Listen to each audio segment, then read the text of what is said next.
वृंदावन में एक संत हुए श्री हरिराम व्यास जी, बहुत वृंदावन यश को उन्होंने खूब गाया। जो हम लोग वृंदावन पद गाते हैं ना, वृंदावन प्यारो वृंदावन, उसमें एक पंक्ति गाते हैं, जुगल किशोर को लाड लड़ायो नवल कुंज ही मान, कुंज निकुंजन कीरज धारे व्यास युगल यश गाय। ये वही है हरिराम व्यास जी, इनके ठाकुर जी जुगल किशोर जी। तो हरिराम व्यास जी का एक नियम था, सुबह उठते स्नान ध्यान करके अपने ठाकुर जी की सेवा करते, और सेवा करने के बाद बालकों से कहते भोग लगाना आदि आदि सब करना। खुद क्या करते, वृंदावन में घूमते और बस ये ढूंढते कि कोई वृंदावन से जा तो नहीं रहा है। क्यों? जैसे ही उनको कोई दिख जाता कि वृंदावन से जा रहा है तो उनकी बस यही योजना रहती, इसको कैसे भी रोको, चाहे एक रात रोको लेकिन इसको रोको। वृंदावन से किसी को जाने नहीं देते थे, यही उनका नियम था। क्या अद्भुत नियम है। तो श्री हरिराम व्यास जी, आप सबको आवाज आ रही है ना मेरी? ठीक से आ रही है, गूंज तो नहीं रही है? ये मैं संकेत दे रहा हूं इनको कि मुझे नहीं आ रही है, ऐसे ही समझ जाओ। तो मैं क्या बता रहा, हरिराम व्यास जी, उनका एक ही नियम था, वो ढूंढ ढूंढ के बस यही ढूंढते थे, सबसे कोई मिल जाए आगे उससे पूछते, अच्छा ये कहां से आए? अयोध्या से आए। बोले अच्छा, कब तक हो वृंदावन में? बोले 3 दिन है। कब जाने का विचार है? सोमवार को जाएंगे। तो लिख लेते थे सोमवार को फलाना व्यक्ति जाएगा। कहाँ रह रहे हो? बोले वहां रह रहे हैं। सोमवार को पहुंचे ही जाते वहां पे, और कुछ ना कुछ ऐसा करते, चाहे झूठ बोल करके रोकना पड़े उसको रोकते, ये जाए ना। और 1 दिन 2 दिन 4 दिन जितना उसको रोक सकते थे। आदमी जब पूर्ण तरह ऐसा हो जाता था कि बस अब प्राण ही निकल जाएंगे, तो उससे यही कहते थे, बोले इससे बढ़िया क्या होगा, वृंदावन में प्राण त्याग दे। कहाँ जाएगा बाहर, यहीं रह जा वृंदावन में।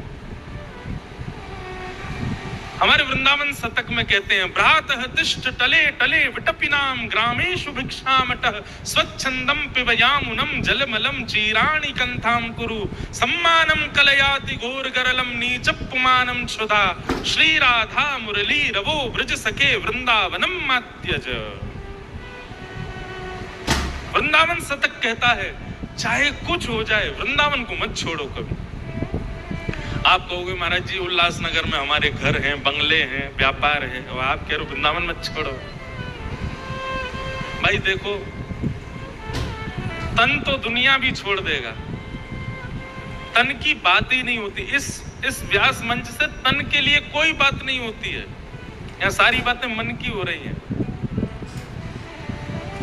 तन से भले ही हमारा वृंदावन छूटे, पर मन से कभी ना छूटे। मन सदा वृंदावन में रहे, ये बात कही जा रही है। आप सदा उल्लासनगर में रहो, मुंबई में रहो, कहीं रहो, पर मन में एक नहीं, पूरा स्थान वृंदावन को दो, और जो थोड़ी बहुत जगह बची हो वहां पे उल्लासनगर, मुंबई आदि वो सब चीजों को बैठाओ। ज्यादा स्पेस वृंदावन को देके रखा करो मन में। मैं भी हरिराम व्यास जी की तरह हो रहा हूं, जितना ज्यादा हो सके सब वृंदावन में ही रहो, मन से रहो। तो श्री हरिराम व्यास जी ने एक बार क्या किया, एक महात्मा आए कहीं से वृंदावन, और हरिराम व्यास जी की कुटिया में आ गए। हरिराम व्यास जी ने उनको भोजन प्रसाद पवाया। महाराज जी ने अपने ठाकुर जी शालिग्राम जी दिए, बोले बाबा हमारे ठाकुर जी इनको धल लो। हरिराम व्यास जी ने उनको जुगल किशोर जी के पास विराजमान कर दिया। और हरिराम व्यास जी ने पूछा जाओगे कब वापस?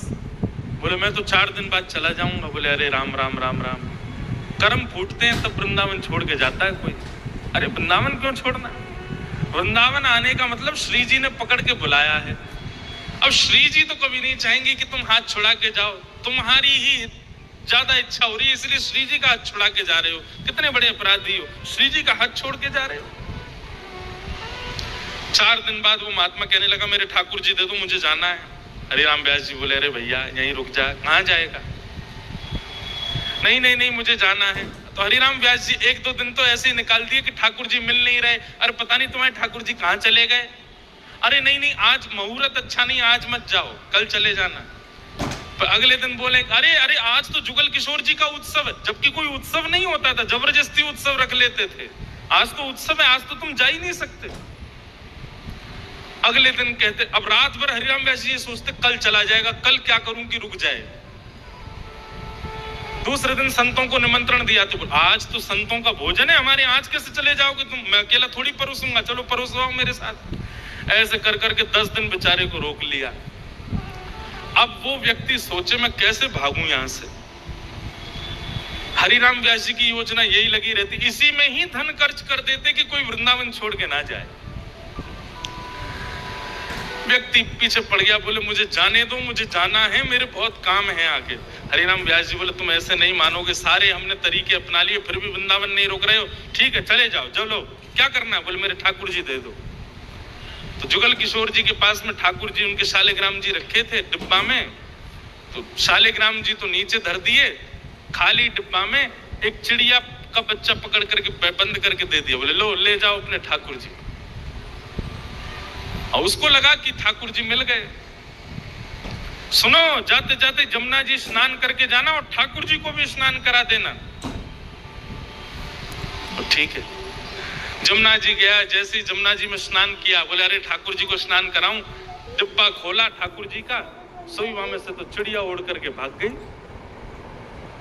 अब वो मन में क्या सोचे, ओहो ठाकुर जी उड़ करके चले गए। हरिराम व्यास जी कह रहे थे वृंदावन छोड़ करके मत जाओ, मैंने तो उनकी बात मानी नहीं, पर उन्होंने ठाकुर जी को वृंदावन का चस्का लगा दिया। और वृंदावन देखो, वृंदावन से जाने की बात सुनते ठाकुर जी उड़ के चले गए। रोते रोते हरिराम व्यास जी के पास गए, बोले मेरे ठाकुर जी उड़ गए आकाश में। हरिराम व्यास जी बोले रुक जाओ, मैं अभी देखता हूं। अंदर वहीं रखे थे ठाकुर जी, दिए कहां थे, पीछे छुपा दिए थे ठाकुर जी के। भीतर गए और भीतर जाकर के जुगल किशोर जी के पीछे हाथ ऐसे किया और ये रहे तुम्हारे ठाकुर, देखो उड़ करके यहाँ आके बैठ गए। अब भैया तुम वृंदावन छोड़ के मत जाओ, तुम्हारे ठाकुर जी जाना नहीं चाहते।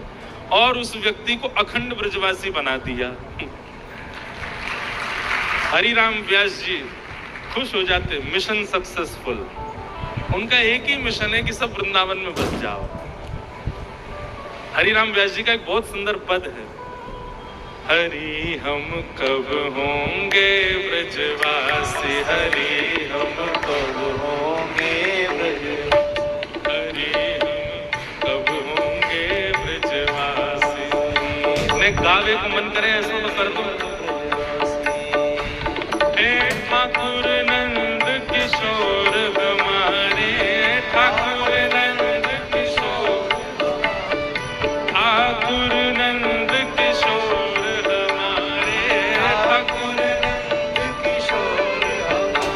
और ठकुरानी राधासी, और ठकुरानी राधासी, और ठकुरानी राधासी, और ठकुरानी राधासी। हरि हम कब होंगे ब्रजवासी, हरि हम होंगे ब्रजवासी, हरि हम कब होंगे ब्रजवासी, हरि हम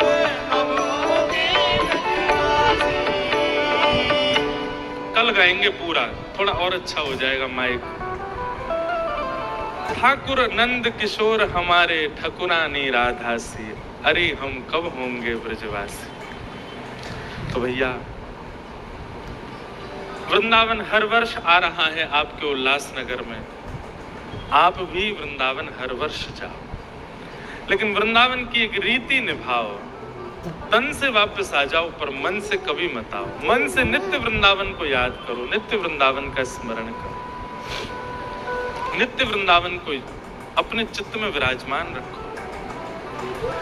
अभी मेरी भोपाल में कथा पूरी हुई परसों, तो वहां एक माता जी ने मुझको निमंत्रण दिया, बोले महाराज जी मेरे घर आओ।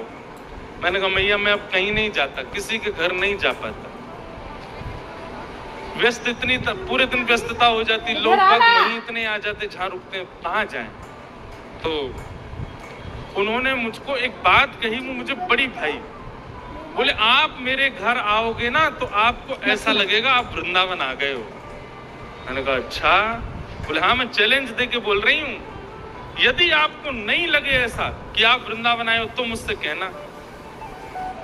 अब कितनी, देखो भक्ति में भी थोड़ी बहुत चतुराई होनी चाहिए, थोड़ी बहुत चतुरता होनी। अब वो मैया कह रही एक बार आके देखो तो सही आपको, अगर आप नहीं भूल जाओ कि आप वृंदावन में हो तो कहना। मैंने कहा मैया तुम्हारी चतुराई कितनी बढ़िया है, तुम इसी रूप में ही मुझको घर बुला रही हो, घर आके देख तो जाओ कि वृंदावन जैसा है कि नहीं, वृंदावन जैसा अनुभव हो रहा है कि नहीं। जा तो नहीं पाया मैया के यहाँ, लेकिन वचन दे के आया अगली बार आऊंगा तो जाऊंगा। और वो बार बार यही कहती नहीं, वृंदावन जैसा लगेगा, ऐसा लगेगा वृंदावन आ गए हो, ऐसा लगेगा। मैंने ऐसा, इसका मतलब क्या है, वृंदावन बंधु अचल स्थान नहीं है। वृंदावन सब जगह भ्रमण करता रहता है। बस कुछ स्थानों की आवश्यकता है, कुछ भावों की आवश्यकता है, वो भाव प्रकट कर दो, वृंदावन अपने आप आपके पास आ जाएगा। सबसे पहला वृंदावन के लिए चाहिए प्रेम प्रकट करो चित्त में। आप अपने चित्त में प्रेम की नदी बहाने लग जाओ, वृंदावन अपने आप खिंचेगा। प्रेम।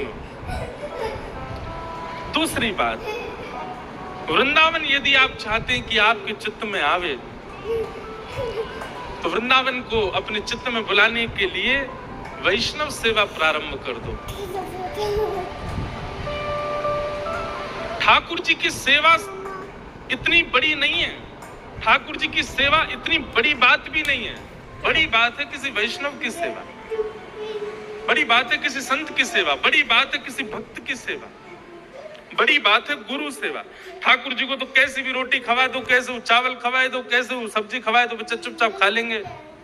संत के सामने तो संत तो बोल देगा, टोक देगा आपको, ये उचित नहीं बना है, ये ठीक नहीं बना है, ये ऐसे नहीं बनाना है, ये ऐसे नहीं करना है। उसकी सेवा कठिन होती। तो वृंदावन चित्त में आए उसके लिए सबसे पहले प्रेम चित्त में प्रकट करो। वृंदावन चित्त में आए उसके लिए दूसरा भाव वैष्णव सेवा प्रारंभ करो। वृंदावन चित्त में आए उसके लिए तीसरा भाव श्री किशोरी जी का स्मरण प्रारंभ करो, लाडली जी का स्मरण करो, हमारी श्री राधा रानी का स्मरण करो। वृंदावन चित्त में आएगा तो वृंदावन से कथा का प्रारंभ हो रहा है, इसका मतलब अब 7 दिन तक वृंदावन चढ़ा ही रहेगा। वृंदावन की कोई ना कोई भाव आते ही रहेंगे। तो अब की बार वृंदावन जाओ, तन से आ जाना, पर मन को वृंदावन बना करके आना, मन में सदा वृंदावन रहे। आइए आज प्रथम दिन है कथा का, कथा प्रारंभ करें, महात्मा में हम लोग प्रवेश करें, थोड़ी बहुत देर चर्चा करेंगे, फिर उसके बाद कल ठीक 6 बजे 5:30 बजे, हाँ 5:30 बजे से कथा प्रारंभ कर देंगे, ताकि आप सबको भी सुख लगे, आनंद से कथा का भाव रहे। पर 5:30 बजे मैंने क्यों बोल दिया, मैं तो 5 बजे ही बोलूं, नहीं तो आप आओगे 6 बजे, आप तो 5 बजे ही आना, मैं आऊंगा 5:30 बजे। तो आप सब लोग आके विराजमान होना। विश्राम का कोई समय नहीं है, जब मन होगा, जब अपने आनंद आ जाएगा। और ये तो मौज का दरबार है, यहाँ तो मौज होती है। अगर मौज आ गई किसी दिन तो बढ़िया चलेगी लंबी कथा, और किसी दिन यदि आप लोग थके हारे आए तो मैं भी थक जाऊंगा जल्दी। तो बड़े भाव से हम आप सब लोग आइए, आज प्रथम दिन के सत्र में प्रवेश करते हैं। बोलो वृंदावन बिहारी लाल की, श्री राधा रमण लाल की जय, श्रीमद् भागवत महापुराण की जय। श्रीमद् भागवत के महात्म्य पर थोड़ी चर्चा करें। महात्म्य मतलब महत्व। सबसे पहला श्लोक सब लोग स्मरण करो ठाकुर जी का। सच्चिदानंद रूपाय विश्वोत्पत्त्यादि हेतवे तापत्रय विनाशाय श्री कृष्णाय वयं नमः। श्री कृष्णाय वयं नमः। नहीं करो क्योंकि नहीं करो बेटा। सच्चिदानंद रूपाय, ठाकुर जी के 3 रूप हैं, सत्य, चैतन्य और आनंद। सबसे पहला ठाकुर जी सत्य स्वरूप है। बंधुओं, यदि कोई व्यक्ति सत्य की उपासना करता है तो सत्य उपासक व्यक्ति को भी उतना ही फल मिलता है जितना फल तीर्थ यात्रा करने वाले, कथा सुनने वाले और ठाकुर जी की नित्य सेवा करने वाले को जो फल मिलता है वो सत्य उपासक को भी मिलता है। जो सत्य की पूजा करता है, सत्य ही बोलना, सत्य ही सुनना, सत्य ही स्वीकार करना, सत्य में ही व्यवस्थित रहना, ये जिसका नियम है वह व्यक्ति भी पूर्ण रूप में ठाकुर जी की सेवा के प्रभाव से युक्त है। उसको भी उतना ही फल मिल रहा है जितना मुझे और आप सबको मिल रहा है, कथा सुन के, तीर्थ यात्रा करके, सेवा करके, आदि आदि जो भी कुछ करके। आज जाते जाते कुछ कहना चाहता हूँ। जया दीदी, मैंने कितनी बार टोमेटो प्यूरी दीवारों पर उड़ाई है। कोई कुछ ना भी करे लेकिन सत्य की उपासना करे तो सत्य की उपासना परब्रह्म की उपासना के समान है, क्योंकि सत्य साक्षात परब्रह्म है। इसलिए सत्य की अच्छा एक बात बताएं आपको, अभी ना माहौल थोड़ा सा बदल गया है, संसार थोड़ा सा बदल गया है। ज्यादा सुधरा हुआ होना संसार में रहने के लिए घातक हो गया है। अब मेरी बात को बहुत ध्यान से सुनिएगा। अच्छे अच्छे गुणों की लिस्ट बनाओ, यदि वो सारे गुण किसी व्यक्ति में हैं तो ऐसे व्यक्ति को संसार में रहने में बहुत दिक्कत हो सकती है। अभी माहौल बदल चुका है। अगर कोई बच्चा सत्य बोलता है, पहले दिन ही अपने कॉलेज में या स्कूल में कह दे, हाँ भाई सब लोग मेरी बात सुनो, जो भी मेरे से मित्रता करना चाहते हैं, मेरे कुछ टर्म्स हैं, सुन लो। मैं सत्य बोलता हूं और मैं सत्य ही सुनना चाहता हूं, ना तो झूठ बोलूंगा ना झूठ सुन पाऊंगा। बताओ, उस बच्चे के सबसे कम मित्र होंगे।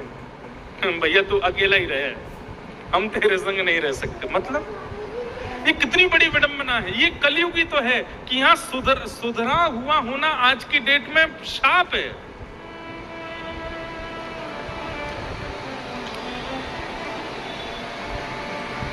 किसी परिवार में विवाह हो रहा हो बेटा का या बेटी का, वहां ऐसा कह के देखो, भैया देखो हमारी बेटी जो है 9:30 बजे सो जाती रात में, 3:30-4 बजे उठ जाती है सवेरे। बाकी की चीजें बोलो मत बोलो, लेकिन लड़का वाले सुनो, इनको कोई और ही ब्याह कर ले, हम तो नहीं कर पाएंगे। 9:30 बजे सोएगी। एक जगह मैंने पॉडकास्ट हुआ महाराज जी, तो मैंने वहां पे ऐसा बोला कि व्यक्ति को चाहिए 1 महीने का एक चैलेंज लेवे, क्या 10 बजे सो जाए और सुबह 4:30 बजे अपना बिस्तर छोड़ दे, उठ जाए। 1 महीने तक ये नियम का पालन कर ले कोई व्यक्ति, तो 31वें दिन उसको अपने आप अनुभव होगा कि उसकी विचारधारा शुद्ध होने लग जाएगी, उसके निर्णय शुद्ध होने लग जाएंगे, वो जो सोचेगा वो उत्तम होने लग जाएगा। आपको पता है ये जो वीडियो थी इस पर कमेंट्स क्या थे? महाराज जी आप कहते रहो 4 बजे उठ के करेंगे क्या? 4 बजे से लेकर 9 बजे तक हम करेंगे क्या? अभी हम 9 बजे उठते हैं, 9 बजे के बाद का हमको रूटीन पता है कि हमको क्या करना है, पर आप कह रहे हो 4 बजे उठो, 4 से 9 तक क्या करें? मैं उस समय सिर पकड़ के बैठा, मैं सच में घोर कलयुग आ गया है। आदमी को ये बताना पड़ेगा कि 4 बजे उठ के करना क्या है। खैर सुनो, उल्लासनगर की तो रीति ही अलग है, यहाँ तो रात की दुनिया है। आप लोगों के लिए नहीं है ये बात, आप लोग अपने ऊपर लागू मत कीजिएगा इसको। एक व्यक्ति मुझे मिले उल्लासनगर के पिछले वर्ष, वो बोले महाराज जी हम आपकी अकिंचन कथा सुनते। अकिंचन कथा शुरू होती है सुबह 4:30 बजे, तो बोले हम आपकी अकिंचन कथा सुनते। मैंने कहा अच्छा, और महाराज जी हम उसी समय सुनते थे जब आप लाइव में बैठते थे, 4:30 बजे आप बैठते कथा करने, हम तभी सुनते थे। मैंने कहा बड़े बढ़िया, तुम सुबह 4-4:30 बजे उठते कथा सुन? नहीं 4:30 हम सोने का समय होता था हमारा वो, तब आप कथा कर रहे होते तो हम सोचते देखते देखते सो जाएं। जय हो।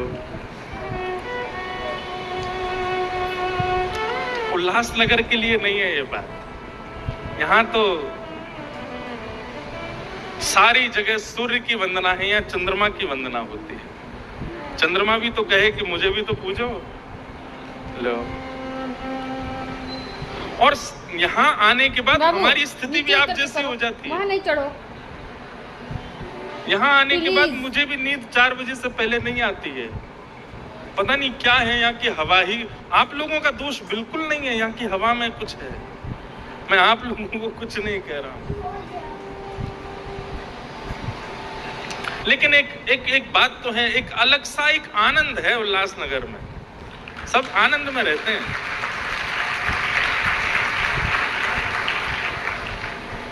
खूब मस्ती सी में रहते हैं, मतलब ज्यादा टेंशन नहीं लेते दिमाग में। ये अच्छा है। वो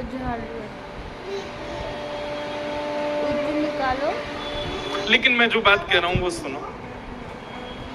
सुधरा हुआ होना अभिशाप है आज की डेट में। आप ज्यादा गुणवान हो तो समाज आपको स्वीकार नहीं करेगा।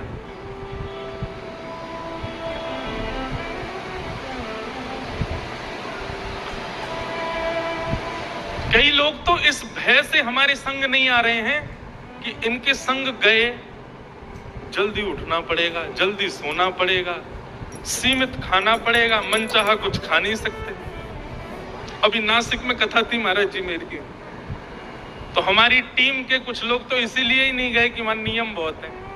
नियम कैसे करेंगे? सुबह 3:30 बजे उठ के गंगा जी नहाओ, पूरे दिन मौन रहो, मध्याह्न में फिर कूद जाओ, पर कथा सुनो, सिले हुए वस्त्र नहीं पहनने, एक समय भोजन, वो भी सामान्य सात्विक भोजन।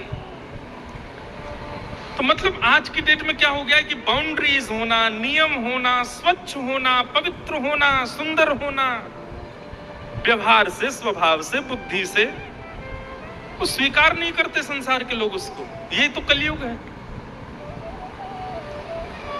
ऐसे में क्या करें? इसका एक उपाय सुनिए। अगर आप में ताकत हो तो संसार की परवाह मत करो, अपने नियमों का पालन करो।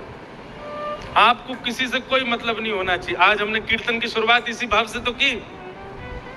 कोई भला कहे या बुरा कहे, हमें काम न दुनियादारी से। हमें दुनियादारी से मतलब नहीं। ये पहला उपाय तो ये है कि आपको किसी से कोई मतलब ही नहीं, फर्क ही नहीं पड़ता, बोलते रहो हम तो शुद्ध ही रहेंगे, हम तो पवित्र ही रहेंगे, हम तो जल्दी सोएंगे, जल्दी उठेंगे, सत्य बोलेंगे, सत्य सुनेंगे, ऐसा ऐसा हमारा नियम।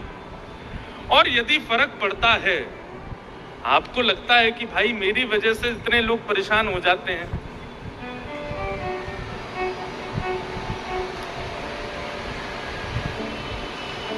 तो फिर क्या किया जाए?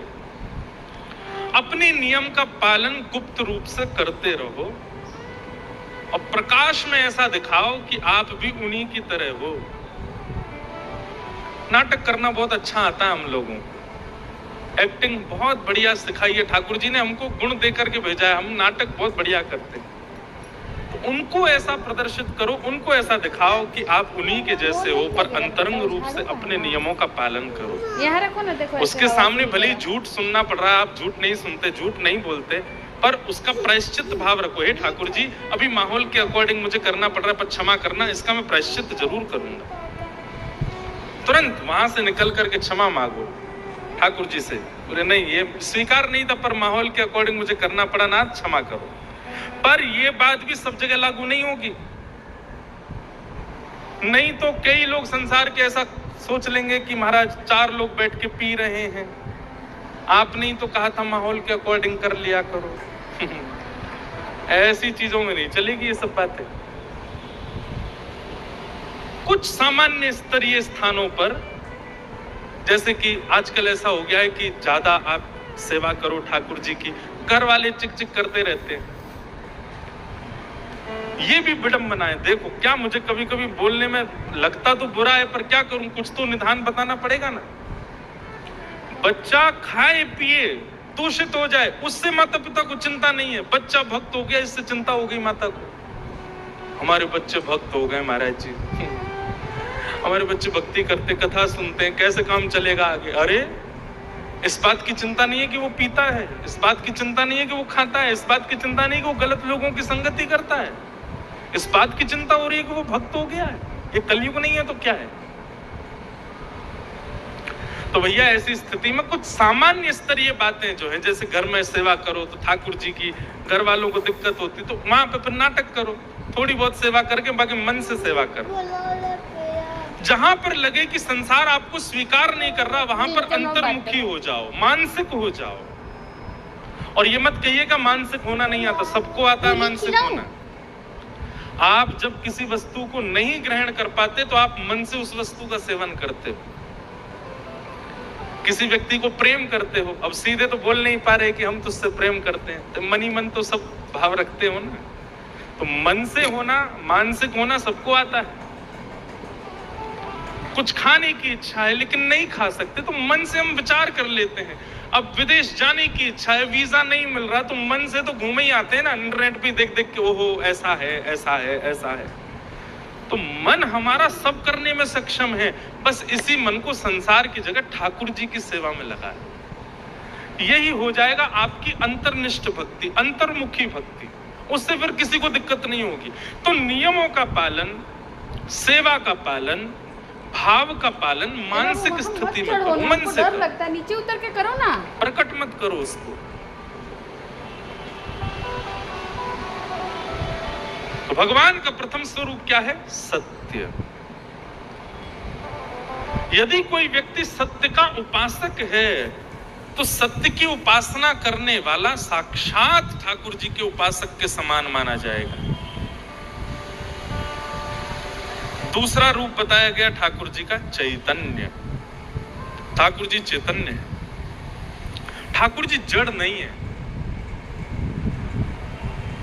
ठाकुर जी चैतन्य है। ठाकुर जी के प्रति चैतन्य भाव रखना, ये चैतन्य भाव प्रकट होना मात्र आपके जप, तप, नियम, साधन, अनुष्ठान आदि इन सब का फल आपको उसी समय मिल जाता है जिस समय आप ठाकुर जी को चैतन्य मान लेते हो। चैतन्य मतलब समझ रहे हैं ना? जड़ और चैतन्य दो होते हैं। जड़ मतलब कि ये पत्थर हैं, ये धातु हैं, ये अष्ट धातु हैं, ये पीतल के हैं, तांबे के हैं, सोने के हैं, चांदी के हैं, पत्थर के हैं, मार्बल के हैं। ये हो गई जड़ वस्तु, जड़ भाव ठाकुर जी के प्रति। और ये भाव उत्पन्न हो जाना, नहीं, ये तो साक्षात चैतन्य है। उनके प्रति धातु की भावना नहीं है, उनके प्रति चैतन्य भावना है। ठाकुर जी के मंदिर में एसी लगवा दिया, क्यों लगवाया? उनको भी गर्मी लग जाती होगी। सर्दी के समय ठाकुर जी को ऊनी वस्त्र पहना दी, क्यों? उनको सर्दी लगती होगी। अभी गर्मियों का मौसम आ गया तो ठाकुर जी को भोजन में वो वस्तु दी जा रही है जिस वस्तु से ठाकुर जी को शीतलता का अनुभव हो। अभी 23 तारीख को, 23 जून को स्नान पूर्णिमा, उस दिन ठाकुर जी खूब जोर से नहाते हैं और उस दिन वस्त्र भी ठाकुर जी गीले ही पहनते हैं, इतनी गर्मी होती है। तो ये अगर जड़ वस्तु मानेंगे तो ये सेवा कभी नहीं हो सकती। आप चैतन्य मानते हो इसीलिए ये सेवा अर्पित कर पाते हो। तो जप की आवश्यकता नहीं, तप की आवश्यकता नहीं, अनुष्ठान की आवश्यकता नहीं, आदि आदि पुण्यों की आवश्यकता नहीं है। आप केवल ठाकुर जी को चैतन्य मानना प्रारंभ कर दो। ये साक्षात चैतन्य है। चैतन्य बुद्धि आते ही आपको सारे जप तप नियमों का फल अपने आप प्राप्त हो जाएगा। आप उनको चैतन्य मानते हो।